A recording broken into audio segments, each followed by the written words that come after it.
नीतीश कुमार के जीतने की है।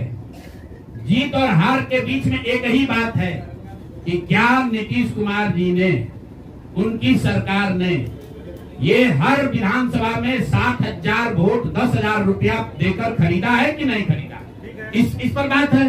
नमस्कार, मैं पंकज कुमार। बिहार विधानसभा चुनाव का परिणाम आ गया है और इस तरह से 20 नवंबर को नीतीश कुमार ऐतिहासिक रूप से 10वीं बार मुख्यमंत्री पद की शपथ लेंगे। चुनाव को लेकर सभी तरह का विश्लेषण आ गया है। अब कुछ भी नया कहने को नहीं है, लेकिन मैं फिर भी कुछ बात रिकॉर्ड करना चाहता हूँ। चुनाव के परिणाम को लेकर जिस तरह तथाकथित राजनीतिक विश्लेषक यह निष्कर्ष निकाल रहे हैं कि जनादेश एनडीए के विकास कार्यों का परिणाम है, तो यह फिर किस बात का क्या मतलब है कि चुनाव के पीछे आचार संहिता का उल्लंघन कर 30,000 करोड़ रुपए सीधे जनता के खाते में भेजकर एक तरह से वोट खरीदा गया और चुनाव आयोग ऐसा होने दिया। पहली बार देश के इतिहास में ऐसा हुआ है कि वोटिंग के पहले 2 दिन पहले 4 दिन पहले आपको बाकायदा घर बुलाकर 10,000 रुपया दिया गया है और ये कहा गया है कि आप अगर एनडीए को वोट देंगे, नीतीश कुमार को वोट देंगे, तो आपको 2 लाख रुपए तक की और राशि आगे मिलेगी। ऐसा इस देश के राजनीतिक इतिहास में पहले कभी नहीं हुआ है।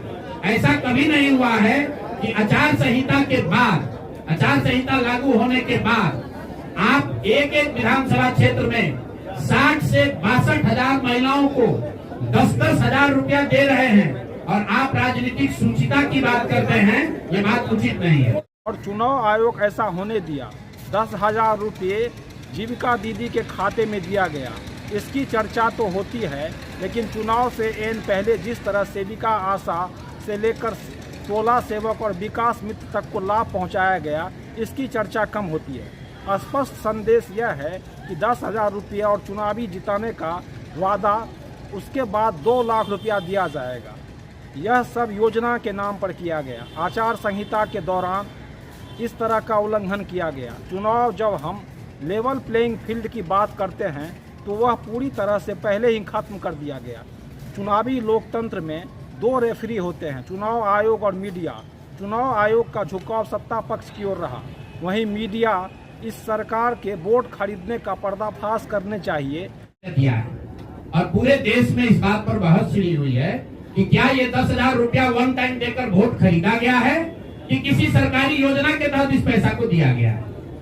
मैं ये कह रहा हूं कि मैं बिल्कुल ये मानने को तैयार हूं कि सरकार का ये एकाधिकार है, वो चाहे योजना शुरू कर सकती है। अंतिम साल में, अंतिम महीने में किया, उसमें कोई दिक्कत नहीं है, हम उस बात पर नहीं पड़ रहे। इलेक्शन कमीशन ने चुनाव के दौरान ये पैसा बांटने दिया, ये उनकी गलती है, उस पर भी हम टीका टिप्पणी नहीं कर रहे हैं। हम तो ये कह रहे हैं कि जिस योजना के तहत आप जीत कर आए हैं, उस योजना को लागू कर दीजिए।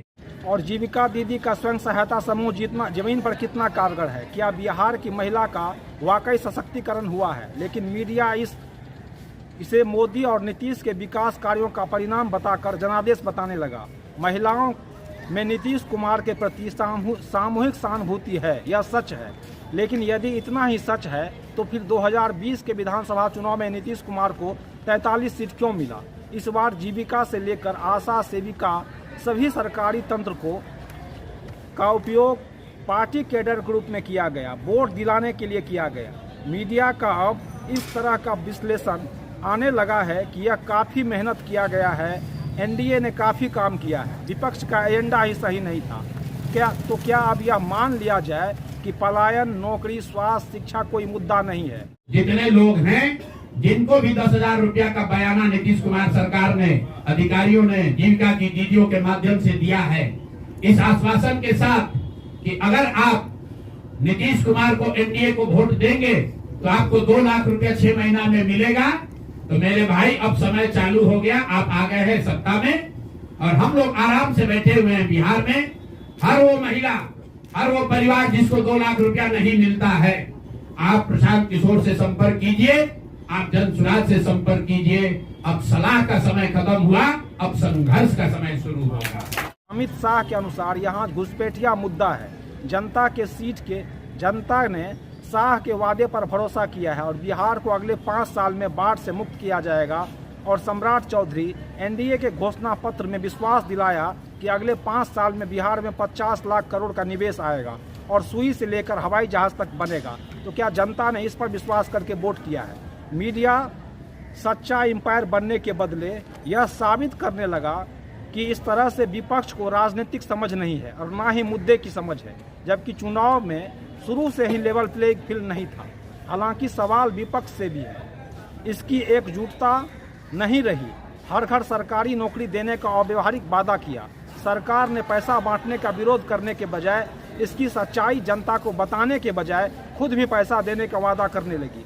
लेकिन जिस तरह मीडिया विपक्ष को खारिज कर रही है और सरकार के मेहनत का गुणगान कर रही है, वह दिक्कत स्पष्ट हो जाएगा कि आपने ये 10,000 रुपया किसी योजना के तहत नहीं दिया था, सिर्फ और सिर्फ वोट खरीदने के लिए दिया था। विदेशी मीडिया ने भी एनडीए को इस जीत के पीछे पैसा बांटने का प्रमुख कारण माना है।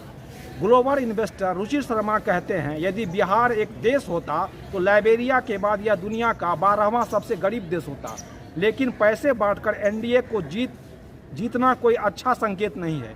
नीतीश कुमार ने बिहार के विकास की शर्त पर सरकारी खर्च और बढ़ाया है। बिहार का सरकारी खर्च राज्य के जीडीपी का 34% है, जो औसत से लगभग 2 गुना है। इसका आधा हिस्सा समाज कल्याण के व्यय में जाता है। नीतीश को मिली जीत में इस खर्च को बढ़ाने का भी योगदान है। इनकी चुनाव पूर्व खर्च योजनाओं पर कुल योगदान राज्य के जीडीपी का 3% था। बिहार इस शाहखर्ची को बर्दाश्त नहीं कर सकता। सबसे ज्यादा घाटे वाले राज्यों में से एक होने के कारण यह सड़कों और कारखानों सहित अन्य जगहों पर कटौती किए बिना नए व्यय का खर्चा नहीं उठा सकता। और आज के इस खर्चों को प्राथमिकता देने का मतलब कल के विकास कार्यों को धीमा कर देना है। आधुनिकता ने इस वेलफेयर ट्रिप को और जटिल बना दिया है। भारत ने सरकारी सेवाओं की डिलीवरी को डिजिटल बना दिया है, जिससे वे बिचौलिए हट गए हैं जो भुगतान का बड़ा हिस्सा हड़प लेते थे।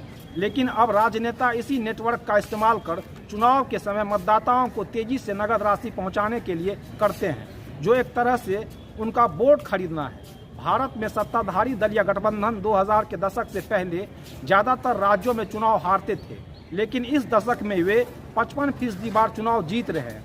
कांग्रेस को छोड़ दे तो यह 73 बार।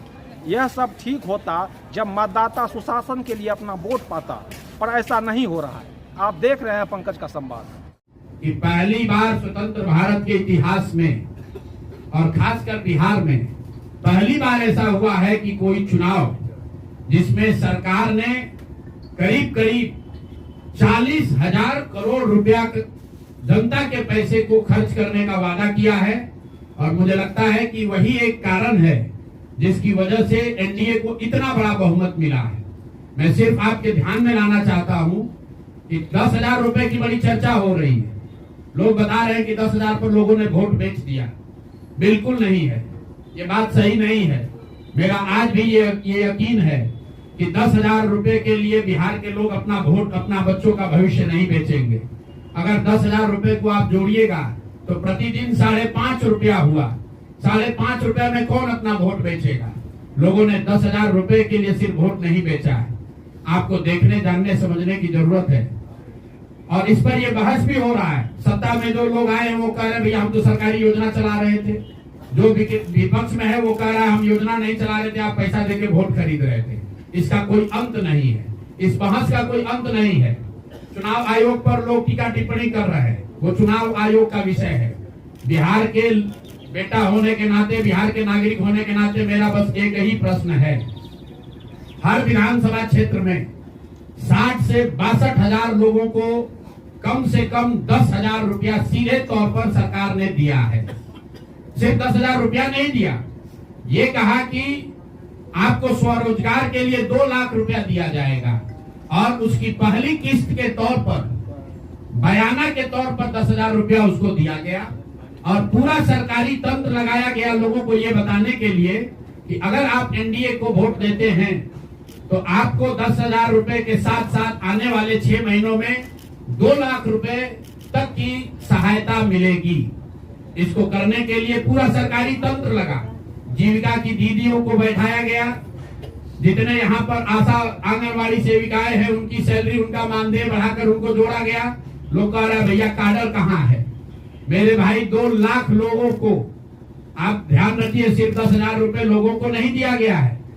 हर विधानसभा में, मैं बहुत जिम्मेवारी से जो सरकारी आंकड़ा है वही बता रहा हूं, हर विधानसभा में 60 से 62,000 महिलाओं को 10-10 हजार रुपया दिया गया है।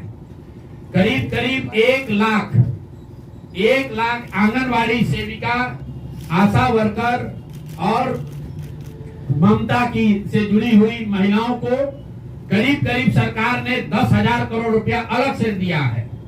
इसके साथ ही विकास मित्र और टोला सेवकों को 25,000 रुपया एक बार में, और जो लोग प्रवासी मजदूर बाहर से आए उनको 5,000 रुपया दिया गया है कपड़ा के नाम पर। तो कुल मिलाकर 29,000 करोड़ रुपया, करीब करीब 29,000 करोड़ रुपया बांटा गया है। 40,000 करोड़ रुपए की योजनाओं की घोषणा की गई है।